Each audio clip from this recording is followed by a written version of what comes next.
নমস্কার বন্ধুরা, কেমন আছেন? আশা করি সবাই ভালো আছেন। মাই কিচেনে আপনাদের স্বাগতে। আমি আপনাদের জন্য নিয়ে এসেছি রুটি দিয়ে সুন্দর একটা নাস্তা রেসিপি।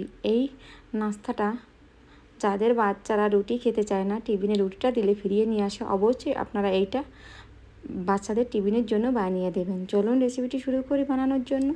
আমি গ্যাসে একটি প্যান বসিয়ে দিয়েছি, 2 চামচ তেল দিয়েছি। তেলটা গরম হয়ে গেছে। অল্প পরিমাণ জিরে, টমেটো, কাঁচা লঙ্কা, আদা রসুন, কাঁচা লঙ্কা কুচি আর টমেটো কুচি, আদা রসুন পিষে রেখেছিলাম আর পেঁয়াজ কুচি, এগুলোকে সুন্দর করে আমি ফ্রাই করে নেব।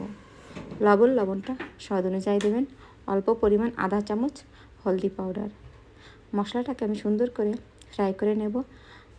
অল্প পরিমাণ জিরে পাউডার। আলুটাকে আগে থেকে আমি এটাকে সেদ্ধ করে রেখেছিলাম, ছিলকাটাও ছাড়িয়ে রেখেছি। এখন আলুটাকে সুন্দর করে আমি নাড়াচাড়া করে আর হাতার সাহায্যে এটাকে গলিয়ে দেব। চাপা দিলে এটা সহজেই গলে যাবে। এভাবে সুন্দর করে আমি বানিয়ে নিয়েছি। এটা আমার রেডি হয়ে গেছে। এদিকে একটি বাটি নিয়েছি, 1 বাটি, 1 কাপ বেসন আর অল্প পরিমাণ লবণ আর হলদি পাউডার।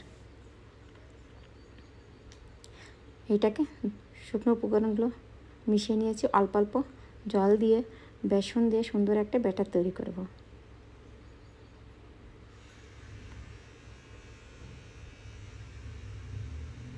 এটাকে সুন্দর করে চামচ দিয়ে এইটাকে সুন্দর করে ফেটে নেব। দেখুন আমি কীভাবে ব্যাটারটা বানিয়ে নিয়েছি। আমার ব্যাটারটা রেডি হয়ে গেছে। এখানে আমি 2টো রুটি নিয়েছি।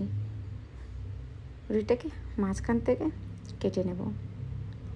একদম মাঝখান থেকে আমি রুটি দুটোকে কেটে নিয়েছি। এটাকে আমি আরেকবার কেটে নেব। দুটো রুটি আমি 4 ভাগে ভাগ করে নিয়েছি। দেখুন বন্ধুরা, একদম সহজে, দেখলেই আপনারা বাড়িতে বানিয়ে ফেলবেন। আমার পুরটাও ঠান্ডা হয়ে গেছে।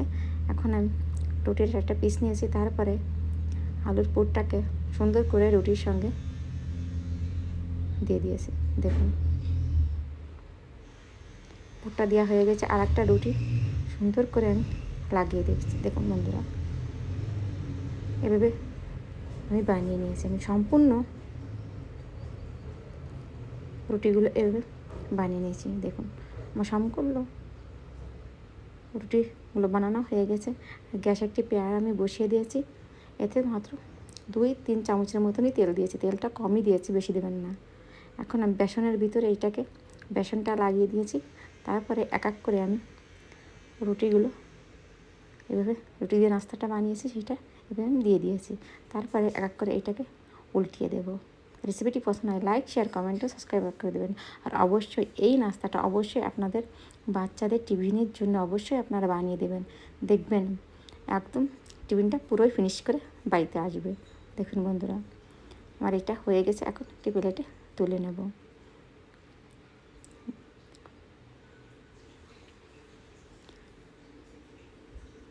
আপনারা টমেটোর সসের সঙ্গেও খেতে পারেন, ধনেপাতা সসের সঙ্গেও খেতে পারেন।